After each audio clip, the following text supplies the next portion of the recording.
ابن مسعود کہتے ہیں جب کوئی آدمی اللہ سے سوال کرنے کا ارادہ کرے تو پہلے وہ اللہ کی ایسی حمد و ثنا بیان کرے جو اس کے لائق ہے، پھر نبی صلی اللہ علیہ وسلم پر درود بھیجے، اس کے بعد دعا کرے۔ اس طرح کرنے سے ممکن ہوگا کہ وہ کامیاب ہو جائے، یعنی اپنی مطلوبہ چیز کو پا لے، اس کی دعا قبول ہو جائے۔ حضرت علی رضی اللہ عنہ کہتے ہیں ہر دعا روک دی جاتی ہے یہاں تک کہ محمد صلی اللہ علیہ وسلم پر درود پڑھا جائے۔ یہ ان کے احساسات ہیں اور وہ سمجھتے ہیں کہ یہ درود ہی دعاؤں کو آگے بڑھانے والا ہے۔ مناوی کہتے ہیں کل دعاء محجوب، یعنی ہر دعا سے قبولیت روک دی جاتی ہے یہاں تک کہ دعا کرنے والا نبی صلی اللہ علیہ وسلم پر درود پڑھتا ہے، یعنی دعا اللہ کی طرف نہیں اٹھتی یہاں تک کہ اس کے ساتھ نبی صلی اللہ علیہ وسلم پر درود کو نہ ملایا جائے، کیونکہ درود دعا کی قبولیت کا وسیلہ ہے۔ ہم نے دعا کی اہمیت اور آداب میں پڑھا تھا کہ کچھ وسیلے ایسے ہیں جو جائز ہیں اور کچھ وسیلے ایسے ہیں جو درست نہیں ہیں۔ تو جائز وسیلوں میں سے ایک وسیلہ کیا ہے کہ ہم درود پڑھیں تاکہ ہماری دعا آگے بڑھے۔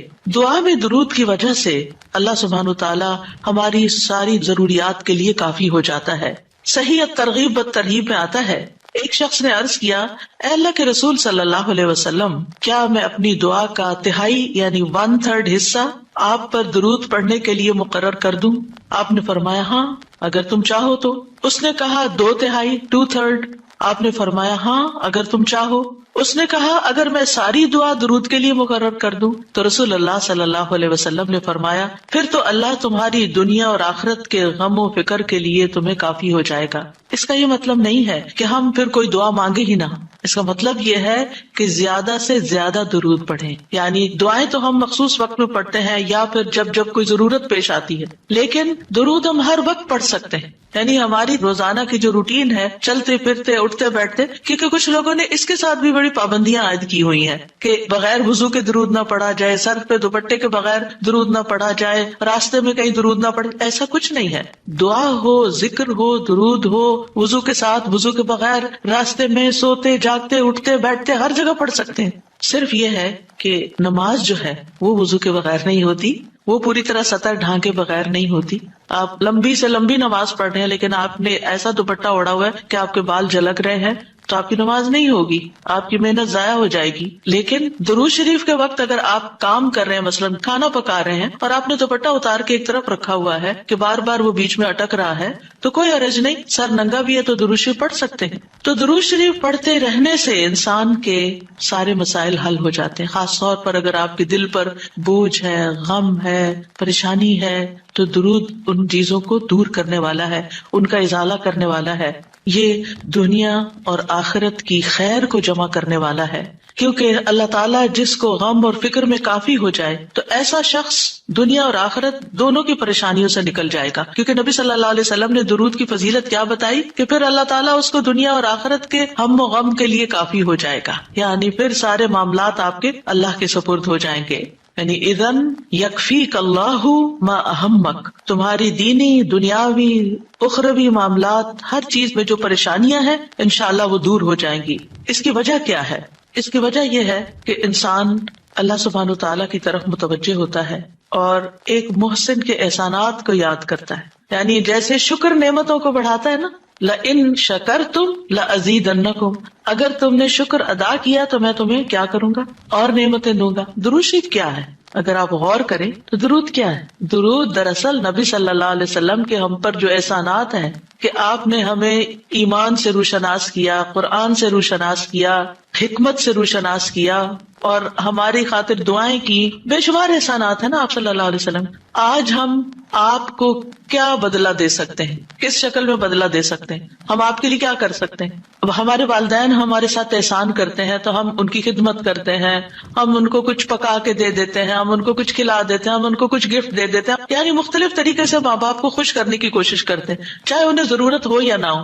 ہم سب ایسے ہی کرتے ہیں نا، یعنی ہم یہ تھوڑی دیکھتے ہیں کہ ان کو اس وقت ہمارے لاڈ پیار کی ضرورت ہے یا نہیں ہے، وہ دکھی ہے، پریشان ہے یا نہیں ہے، ہم اپنی محبت کا اظہار کسی نہ کسی شکل میں کرتے رہتے ہیں. وہ فوت ہو جاتے ہیں تو پھر کیا کرتے ہیں؟ پھر ان کو وزٹ نہیں کر سکتے، ان کو دیکھ نہیں سکتے، ان کو کچھ دے نہیں سکتے، انہیں کچھ کھلا پلا نہیں سکتے. پھر ہم ان کے لیے بس صرف دعائیں کرتے ہیں یا صدقہ خیرات کر دیتے ہیں. یہی چیزیں ان کو فائدہ دیتی ہیں. نبی صلی اللہ علیہ وسلم کے احسانات ہم پر سب انسانوں سے زیادہ ہیں، ہمارے ماں باپ سے بھی زیادہ ہیں ہم پر. اگر ہم سیرہ پڑھیں اور دیکھیں کہ آپ نے کتنے دکھ اٹھائے، کتنے غم اٹھائے، کتنی پریشانیوں سے گزرے، تو حیران ہو جاتا ہے انسان کہ اتنی بھی سچی خیر خواہی کسی انسان کے اندر ہو سکتی. النبی اولی بالمؤمنین من انفسہم، نبی تو تم سے بھی زیادہ تمہارے لیے مہربان ہے. یعنی ہم اپنی جانوں کے بارے میں اتنے فکر مند نہیں ہوتے، ہم اپنے آپ کو خود جہنم کی آگ سے بچانے کے لیے وہ فکر نہیں کرتے جتنی فکر ہمارے نبی صلی اللہ علیہ وسلم نے ہمارے لیے کی.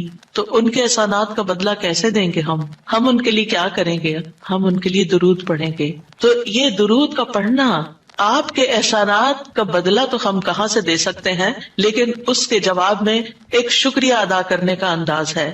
ان کی مہربانیوں کو اکنالج کرتے ہیں، کیونکہ جو شکر گزار انسان ہوتا ہے وہ دنیا میں بھی مطمئن ہوتا ہے، اس کی ایک فلفلمنٹ ہوتی ہے، اور پھر یہ ہے کہ اس کے آگے کے مرحلے بھی آسان ہوتے. وہ جس کے ساتھ بھی شکر گزاری کا معاملہ کرتا ہے، عام انسانوں کے ساتھ بھی، تو وہ ان کا محبوب بن جاتا ہے. تو جب ہم اللہ تعالیٰ کا شکر ادا کرتے ہیں تو کیا ہم اللہ کے محبوب نہیں ہوں گے؟ جب ہم رسول اللہ صلی اللہ علیہ وسلم کا شکریہ ادا کرتے ہیں، اور شکریہ ادا کرنا صرف زبان سے تھینک یو کہنا نہیں ہوتا، وہ مختلف طریقے سے کسی کو دعا دینا بھی. یعنی اگر ہم کسی کے احسان کا بدلہ صرف دعا کی شکل میں بھی دیتے ہیں تو یہ بھی شکریہ ادا کرنے کی بہت بڑی قسم ہے، اور پلٹ کر واپس تو اپنے اوپر ہی آتا ہے. یعنی جب شکر کسی کا ادا کرتے ہیں، جب کسی کے احسان مند ہوتے ہیں، ایک ہوتا ہے بس صرف تکلفاً رسماً ایک فیشن کے طور پہ، ایک روٹین کے طور پر کسی کو تھینک یو بول دینا، نہیں، دل سے جینوئنلی دوسرے کا شکر گزار ہونا، یہ اس کے دل میں آپ کی محبت بڑھاتا ہے. اس میں آپ کی نیت یہ نہیں ہوتی کہ وہ مجھ سے محبت کرے، نہیں، آپ اس کو اکنالج کر رہے ہوتے ہیں، اس کا احسان مان رہے ہوتے ہیں، اور اللہ تعالیٰ اس کے دل میں آپ کی محبت ڈال دیتا ہے. اور جو ناشکرے انسان ہوتے ہیں، جو ناقدرے ہوتے ہیں، سب سے پہلے تو ہم اللہ ہی کے حق میں ناقدرے، وما قدر اللہ حق قدرہ، ہم نے اللہ کی قدر ہی نہیں کی جیسا قدر کرنے کا حق ہے. ہم نے نبی صلی اللہ علیہ وسلم کی قدر ہی نہیں کی جیسا کہ قدر کرنے کا حق ہے. تو ہماری یہ تسبیحات اور ہمارا یہ درود شریف اس قدر کی طرف بڑھنے کا ایک چھوٹا سا جسچر ہے کہ ہم واقعی اس بات کو مانتے ہیں کہ ان کے ہم پر احسانات تھے. لہٰذا جب ہم درود پڑھتے ہیں تو اس کا مطلب یہ ہے کہ ہم نے باقی چیزیں چھوڑی اور ہم آپ کا حق ادا کرنے کی طرف متوجہ ہو گئے. تو یہ چیز اللہ تعالیٰ کو کتنی پسند آتی ہوگی کہ یہ اپنے لیے کچھ نہیں مانگ رہا، اپنے لیے نہیں کچھ مانگ رہا، اپنی باتیں نہیں کر رہا، یہ اپنے غموں کو بھول کے، اپنے کاموں کو چھوڑ کے صرف نبی صلی اللہ علیہ وسلم پر درود بھیج رہا ہے. یعنی ان کا احسان مان کر، ان کا شکریہ ادا کرتے ہوئے ان کے لیے دعا کر رہا ہے. نبی صلی اللہ علیہ وسلم اللہ تعالیٰ کے محبوب ہیں، سب سے بہترین بندے ہیں، سب سے بہترین نبی ہیں. اللہ تعالیٰ ان سے محبت کرتا ہے. اللہ تعالیٰ فرماتے قل ان کنتم تحبون اللہ فاتبعونی یحببکم اللہ، کہہ دیجیے اگر تم اللہ سے محبت کرتے ہو میری اتباع کرو، اللہ تم سے محبت کرے گا. تو نبی صلی اللہ علیہ وسلم کی اتباع ہو، آپ کی سنتوں پر عمل کرنا ہو، آپ پر درود پڑھنا ہو، یہ سب کس میں اضافہ کرتا ہے؟ اللہ کی محبت بندے کو ملتی ہے. یحببکم اللہ، اللہ تم سے محبت کرے گا. اور اللہ تعالیٰ جس سے محبت کرے پھر اس کی تو بات ہی کیا، سیجعل لہم الرحمن ودا، اس کے مسائل کیسے حل نہیں ہوں گے؟ اس کے مسائل ضرور حل ہوں گے، اس کے غم دور ہوں گے، اس کی پریشانیاں دور ہوں گی. لہٰذا جب ہم اس سٹیٹ میں آ جاتے ہیں تو پھر آپ دیکھیں کہ یہ درجہ اس سے بھی بڑھ جاتا ہے جو ہم اپنے لیے خود کچھ مانگ رہے ہوتے ہیں نا. کیونکہ جب آپ کو کسی سے محبت ہوتی ہے تو آپ اس کے لیے کچھ بھی کرنے کو تیار ہوتے ہیں. یہ تو انسان کا حال ہے، انسان کی محبت ہے نا. تو جس انسان سے اللہ کو محبت ہو پھر اس کے مسئلے کیسے حل نہیں ہوں گے؟ اللہ سبحانہ و تعالیٰ اس کے لیے بہترین چیزیں کیوں نہیں کریں گے؟ تو اس طرح یہ درود جو ہے وہ دعا سے بھی بازی لے جاتا ہے کہ انسان اللہ کی محبت حاصل کر لیتا ہے، اور اس کے نتیجے میں دعائیں قبول ہوتی ہیں اور اللہ تعالیٰ کی طرف سے رحمتیں آتی ہیں، درجے بلند ہوتے ہیں، گناہ معاف ہوتے ہیں. لیکن اس کا یہ مطلب ہرگز نہیں کہ آپ باقی دعائیں نہ مانگیں، کیونکہ خود نبی صلی اللہ علیہ وسلم نے ساری دعائیں مانگی ہیں. یہ جو ہم آپ کو جتنی بھی دعائیں سکھا رہے ہیں یہ مسنون دعائیں ہیں، ان کو دعا سمجھ کے پڑھیں اور اس کو ریپیٹڈلی پڑھیں، کیونکہ دعا میں تکرار بھی ضروری ہے. ہم آداب میں پڑھ چکے ہیں، اصرار ضروری ہے، تکرار ضروری ہے، افتقار ضروری ہے. تو اپنی محتاجی، اپنی عاجزی، اپنی ہمبلنس کو ظاہر کرتے ہوئے اللہ تعالیٰ سے مانگتے رہیں. تو درود جو ہے اس کے بارے میں جو قرآن مجید میں آتا ہے، آیت دوبارہ سنتے ہیں. بے شک اللہ اور اس کے فرشتے نبی پر رحمت بھیجتے ہیں. اے لوگو جو ایمان لائے ہو، تم بھی ان پر درود بھیجو اور خوب خوب سلام بھی بھیجتے رہا کرو. ان اللہ وملائکتہ یصلون علی النبی، اللہ سبحانہ و تعالیٰ خود اور اس کے فرشتے نبی صلی اللہ علیہ وسلم پر درود بھیجتے ہیں. اللہ سبحانہ و تعالیٰ درود بھیجتے ہیں، اس کا کیا مطلب ہے؟ یعنی اللہ سبحانہ و تعالیٰ ملائے اعلیٰ میں، آسمانوں کی بلند مجلس میں اپنے بندے، اپنے نبی محمد صلی اللہ علیہ وسلم کی تعریف کرتے ہیں، ان کے بلند مرتبے اور ان کی بلند شان کی خبر دیتے ہیں. اللہ تعالیٰ ان کی خود تعریف کرتے ہیں، ثنا کرتے ہیں، آپ پر رحمتیں اور برکتیں نازل کرتے ہیں. اور فرشتے بھی درود بھیجتے ہیں.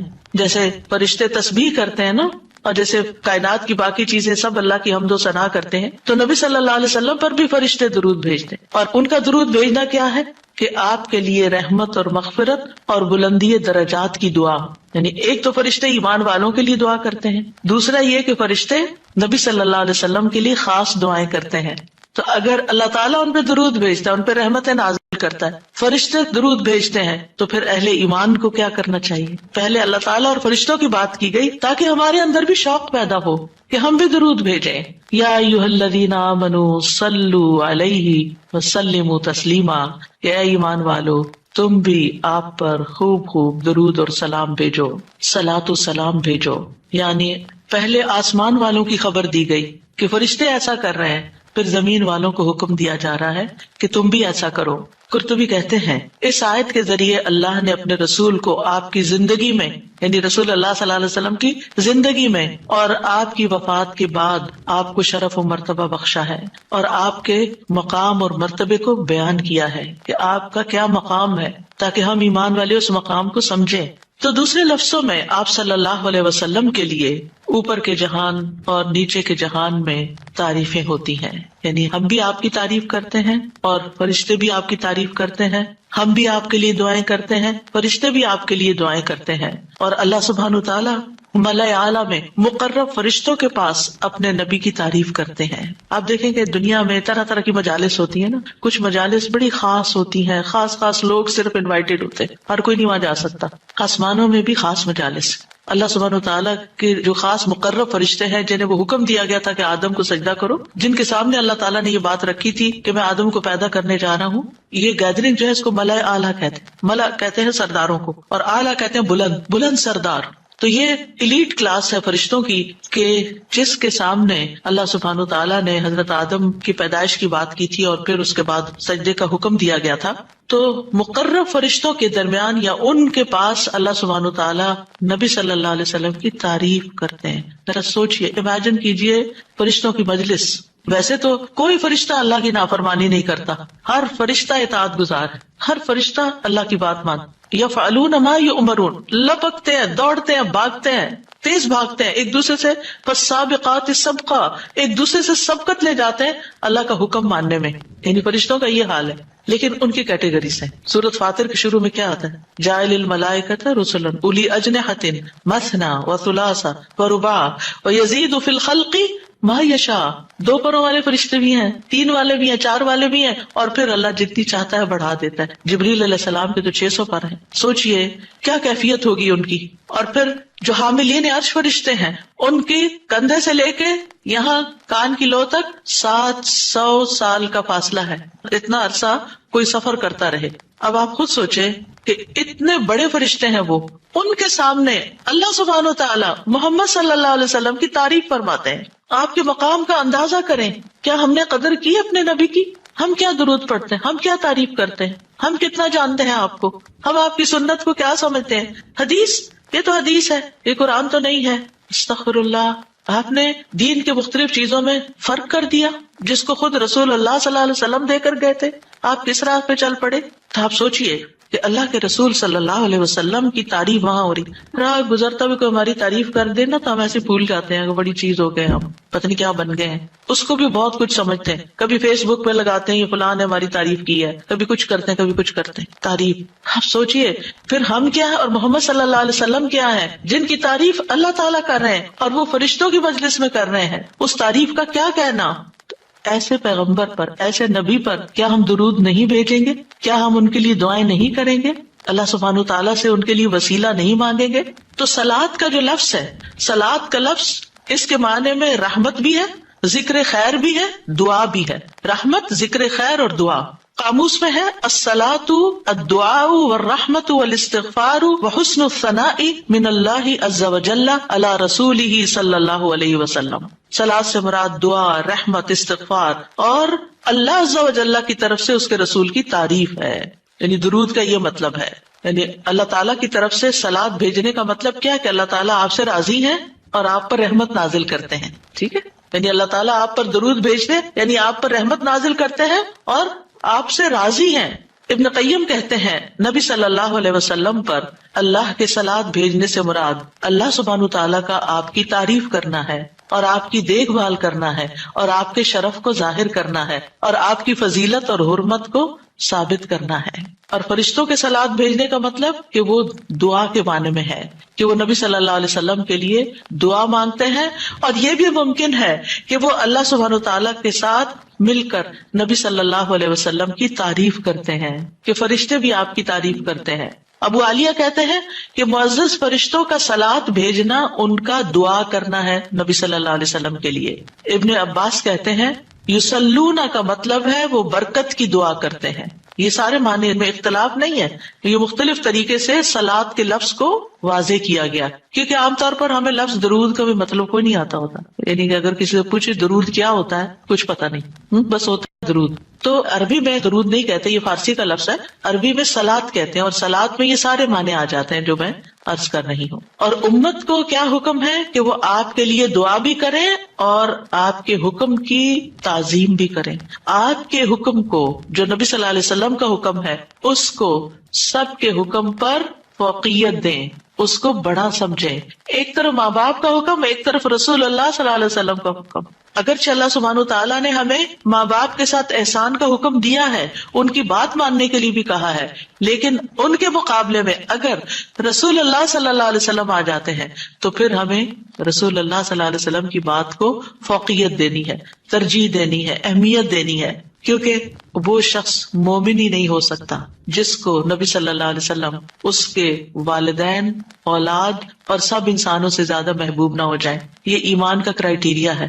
سارے انسانوں، چاہے کوئی کتنے بڑے بڑے اسکالرز ہوں، سائنٹسٹ ہوں، ریسرچرز ہوں، چاند پہ جانے والے لوگ ہوں، جو مرضی ہوں، جہاں رسول اللہ صلی اللہ علیہ وسلم کی بات آ گئی یہ بات سچی ہے. صدق اللہ و رسولہ، اللہ اور اس کے رسول نے سچ کہا ہے. صحیح اوتھینٹک حدیث سامنے آ گئی ہے، ایسا ہی کرنا چاہیے. ریسرچز کہتی ہیں شہد نہ کھایا جائے کیونکہ اس میں بہت سویٹنس ہے.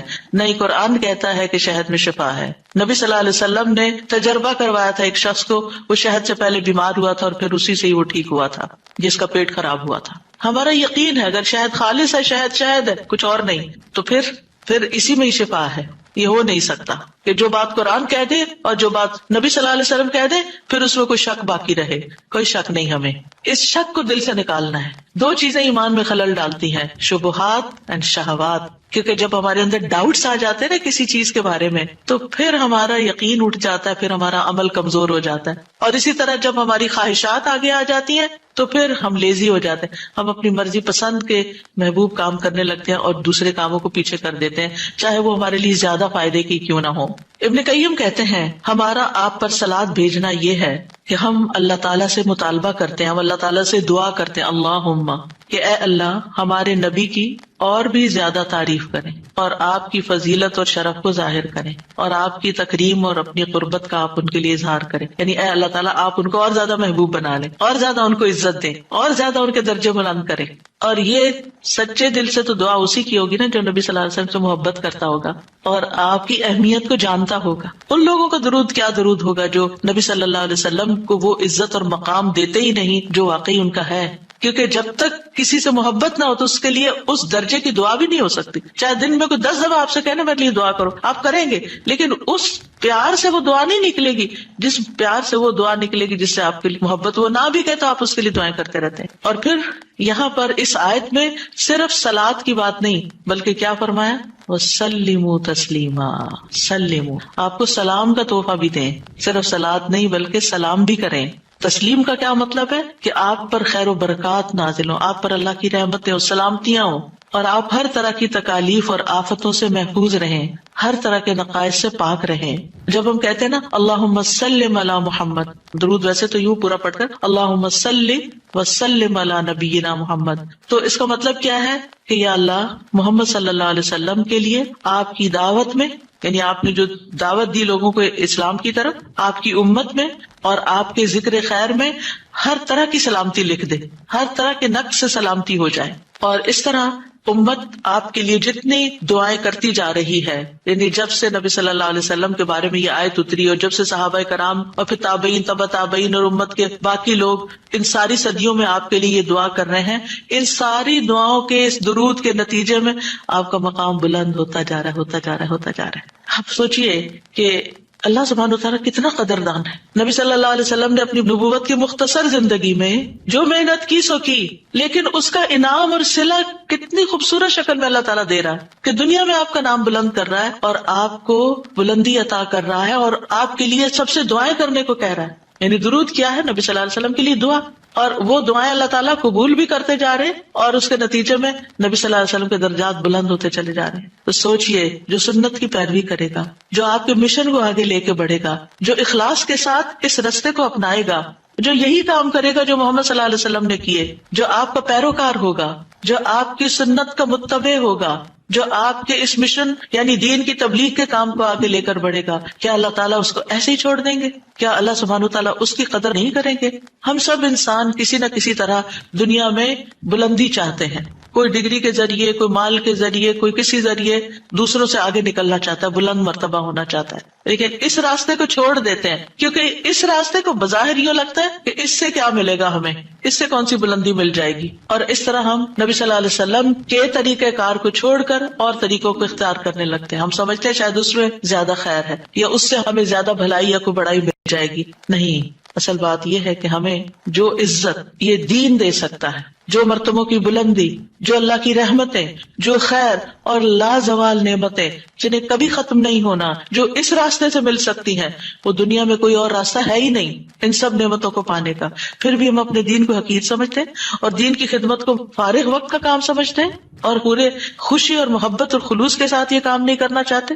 ہمیں ضرورت رہتی ہے کہ کوئی اور آئے، دھکا سٹارٹ کرے اور پھر ہم آگے بڑھیں، کوئی ہمیں موٹیویٹ کرے تو پھر ہم کچھ کریں. ہم خود سے کچھ کرنے والے نہیں. ہم کس بات کے انتظار میں ہیں؟ اصل مشکل یہ کہ ہمارے یقین میں کمی ہے، تو اس یقین کو بڑھانے کی ضرورت ہے. تو اللہ سبحانہ وتعالیٰ اپنے فرشتوں کے بعد ایمان والوں کو حکم دیتا ہے کہ اے مومنو، تم تو زیادہ حقدار ہو کہ نبی پر درود و سلام بھیجو، کیونکہ تمہیں ان کی رسالت سے جو برکتیں حاصل ہوئی ہیں، جو فیض حاصل ہوا ہے، وہ فرشتوں کو تو نہیں ہوا نا. فرشتے تو پہلے سے اللہ کی عبادت کرے. ہمیں عبادت کے طریقے کس نے سکھائے؟ محمد صلی اللہ علیہ وسلم نے سکھائے. آپ کی بدولت ہمیں یہ ساری نعمتیں ملی، تو ہمیں تو زیادہ پھر درود بھیجنا چاہیے.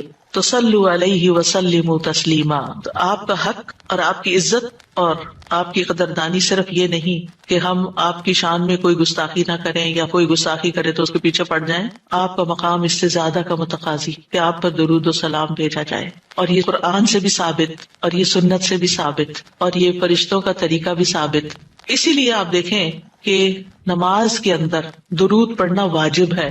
واجب ہے. اگر آپ نے اتحیات پڑھ کے سلام پھیر دیا، درود نہیں پڑھا، تو آپ کی نماز ناقص ہے. لیکن اگر آپس میں آپ کو وضو ٹوٹ رہا ہے مثال کے طور پر، اور آپ سوچتے ہیں کہ اب اگر میں اس موقع پر میری نماز جاتی ہے تو میں کیا کروں گا، تو اگر آپ صرف اتنا بھی پڑھ دیتے ہیں نا، اللہم صلی وسلم علی نبینا محمد، اور سلام پھیر دیتے ہیں، نماز ہو جاتی ہے. تو یہ یعنی عام حالات میں بھی ہم درود پڑھ سکتے ہیں اور نماز میں تو پڑھنا ہی پڑھنا ہے. اور پھر اذان کے بعد اور مختلف مواقع پر انشاءاللہ دیکھتے ہیں. شیخ سعدی کہتے ہیں آپ صلی اللہ علیہ وسلم پر درود بھیجنا اللہ سبحانہ و تعالیٰ اور اس کے فرشتوں کی اقتدا ہے، اور جو حقوق ہم پہ عائد ہوتے ہیں اس کا بدلہ دینا بھی مقصود ہے۔ آپ کی محبت اور آپ کی تکریم کی علامت ہے، جو آپ سے جتنی محبت کرے گا اتنا ہی درود بھیجے گا۔ پھر یہ اجر و ثواب کے حصول کا ذریعہ بھی ہے، سبحان اللہ۔ یعنی جب کوئی انسان شکر گزار ہوتا ہے، قدردان ہوتا ہے، تو اللہ تعالیٰ اس کی کیسی قدردانی کرتے ہیں۔ درود ہم آپ پر پڑھتے ہیں، ثواب ہمیں مل رہا ہوتا ہے، کوئی احسان نہیں ہے کسی پر، آپ کو بھی ساتھ ہی فائدہ ہو گیا۔ اور پھر یہ ایمان کی علامت ہے، کیونکہ جو آپ سے محبت نہیں کرتا اس کا ایمان مکمل نہیں۔ اور پھر آپ کی توقیر جس کا حکم اللہ تعالیٰ نے دیا اس کی علامت بھی ہے، لِتُؤْمِنُوا بِاللَّهِ وَرَسُولِهِ وَتُعَزِّرُوهُ وَتُوَقِّرُوهُ وَتُسَبِّحُوهُ بُكْرَةً وَأَصِيلًا، تاکہ تم اللہ اور اس کے رسول پر ایمان لاؤ اور اس کی مدد کرو اور اس کی تعظیم کرو اور دن کے شروع اور آخر میں تسبیح کرو۔ نبی صلی اللہ علیہ وسلم کے امت پر جو احسانات ہیں ان کا تھوڑا سا ذکر کرنا اس لیے ضروری ہے تاکہ یاد تازہ ہو جائے کہ آپ کے ذریعے ہمیں کیا کیا فیض ملا۔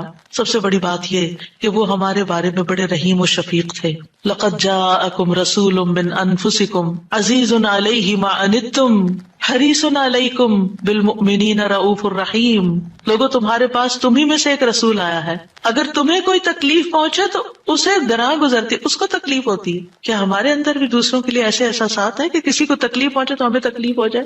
نبی صلی اللہ علیہ وسلم کو ایمان والوں کی تکلیف سے تکلیف پہنچتی تھی۔ وہ تمہاری فلاح کا حریص ہے۔ ہم ہیں لوگوں کی فلاح کے حریص کہ ان کو ہدایت ہو جائے، یہ دین کی طرف آ جائے۔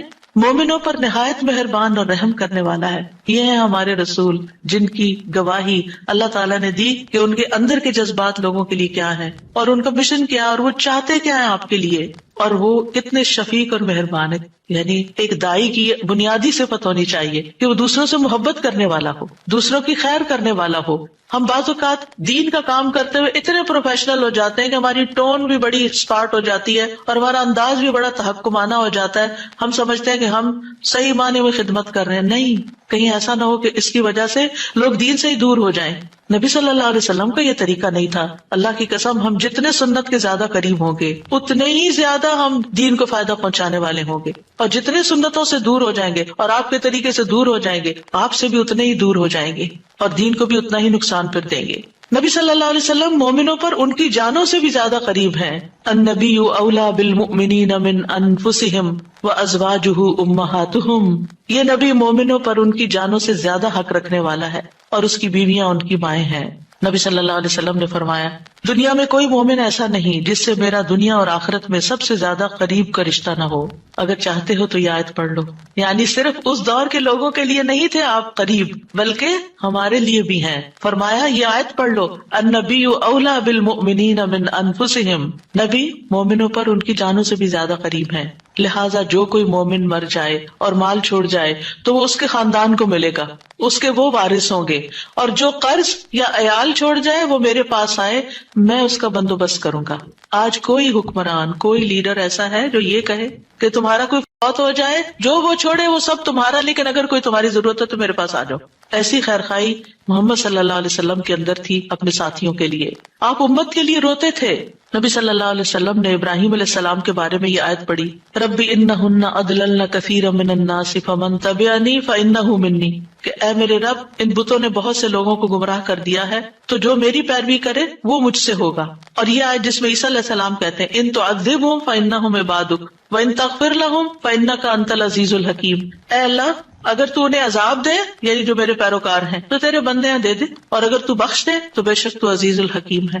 نبی صلی اللہ علیہ وسلم نے کیا فرمایا؟ ابراہیم علیہ السلام نے کہا بس وہ میرے ہیں جو میری پیروی کرے۔ عیسیٰ علیہ السلام نے کہا تیرے بندے ہیں، تو چاہے تو سزا دے۔ نبی صلی اللہ علیہ وسلم کو دیکھیے، پھر آپ نے یہ دو آیتیں پڑھ کے اپنے ہاتھ اٹھائے اور فرمایا، اے اللہ میری امت میری امت، امتی امتی، اور آپ رونے لگ گئے۔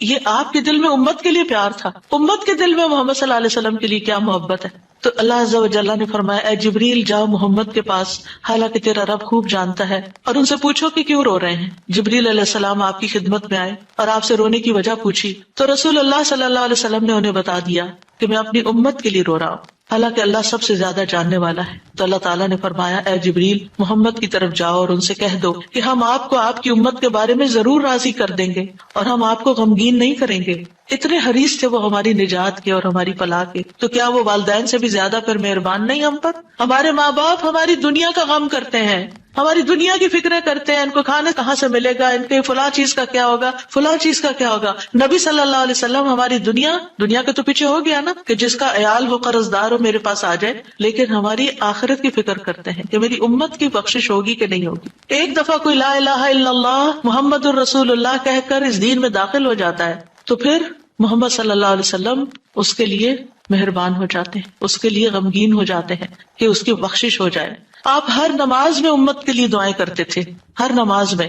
حضرت عائشہ کہتی ہیں میں نے رسول اللہ صلی اللہ علیہ وسلم کو خوش طبیعت دیکھ کر کہا اے اللہ کے رسول میرے لیے اللہ تعالیٰ سے دعا کریں۔ آپ نے فرمایا اللہم اغفر لعائشہ ما تقدم من ذنبها وما تأخر وما اسرت وما اعلنت، اے اللہ عائشہ کے سب گناہ بخش دے، جو اس نے پہلے کیے، جو بعد میں کیے، جو چھپا کے کیے، جو اعلانیہ کیے۔ خوشی سے حضرت عائشہ نے ہنسنا شروع کر دیا، یہاں تک کہ ہنستے ہنستے ان کا سر رسول اللہ صلی اللہ علیہ وسلم کی گود میں جا پڑا۔ آپ نے پوچھا کیا تمہیں میری دعا نے خوش کر دیا؟ انہوں نے کہا بھلا مجھے کیا ہے کہ آپ کی دعا خوش نہ کرے، آپ کی دعا سے ہی خوش ہوئی ہوں۔ آپ نے فرمایا اللہ کی قسم میں ہر نماز میں اپنی امت کے لیے یہ دعا کرتا ہوں۔ یہ احسانات ہیں آپ کے ہم پر، اور آپ نے اپنی مقبول ترین دعا جو تھی اپنی امت کے لیے محفوظ کر لی۔ نبی صلی اللہ علیہ وسلم نے فرمایا مجھ سے کہا گیا آپ مانگیں، کیونکہ ہر نبی نے مانگا، ہر نبی کو ایک مقبول دعا دی گئی ہے کہ جو اللہ تعالیٰ ضرور قبول کرے گا، لیکن میں نے اپنا سوال قیامت کے دن کے لیے مؤخر کر دیا، ڈیلے کر دیا، وہاں جا کے مانگوں اور وہ تمہارے لیے ہوگا، اور لا الہ الا اللہ کی گواہی دینے والے ہر شخص کے لیے ہوگا۔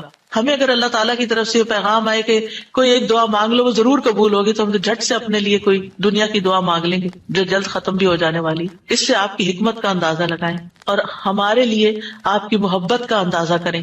آپ کی وجہ سے امت کو شفاعت ملے گی۔ نبی صلی اللہ علیہ وسلم نے فرمایا مجھے 5 چیزیں ایسی دی گئیں جو مجھ سے پہلے کسی کو نہیں دی گئی، ان میں سے ایک مجھے شفاعت عطا کی گئی، یعنی نبی صلی اللہ علیہ وسلم کو شفاعت کا حق دیا گیا۔ نبی صلی اللہ علیہ وسلم امت کی شفاعت کی خاطر تمام رات فکر مند رہے۔ ابو ذر کہتے ہیں ایک مرتبہ رسول اللہ صلی اللہ علیہ وسلم نے نماز شروع کی اور ساری رات صبح تک ایک ہی آیت رکوع اور سجود میں پڑھتے رہے کہ اے اللہ اگر تو انہیں عذاب میں مبتلا کر دے تو یہ تیرے بندے ہیں، اور اگر تو انہیں معاف کر دے تو بڑا غالب حکمت والا ہے۔ جب صبح ہوئی تو میں نے عرض کیا یا رسول اللہ آپ ساری رات صبح تک رکوع اور سجود میں ایک ہی آیت پڑھتے رہے؟ آپ دیکھیے کہ وہ جو سوال اکثر آتا ہے نا کہ سجدے میں قرآنی دعا پڑھ سکتے ہیں یا نہیں، اس کا یہ جواب ہے، ٹھیک ہے، کہ قرآنی آیت جو دعا کی شکل میں ہو وہ پڑھ سکتے ہیں۔ آپ صلی اللہ علیہ وسلم نے فرمایا میں اپنے رب سے اپنی امت کے لیے سفارش کا حق مانگ رہا تھا، یہ دعا کر کے امت کے لیے سفارش کا حق مانگ رہا تھا جو اللہ نے مجھے عطا کر دیا، اور انشاءاللہ یہ ہر اس شخص کو نصیب ہوگی جو اللہ کے ساتھ کسی کو شریک نہیں ٹھہراتا، شرک نہیں کرتا۔ ابن عباس کہتے ہیں رسول اللہ صلی اللہ علیہ وسلم نے فرمایا اللہ نے میرے لیے میری امت کی غلطی اور بھول چوک اور جس پر ان کو مجبور کر دیا جائے اس سے درگزر فرمایا ہے، اور یہ بھی آپ کا ایک احسان ہے ہم پر۔ نبی صلی اللہ علیہ وسلم نے اپنی امت کو مشقت میں نہیں ڈالا، بس وہ کام سکھائے جو وہ کر سکتے تھے آسانی سے۔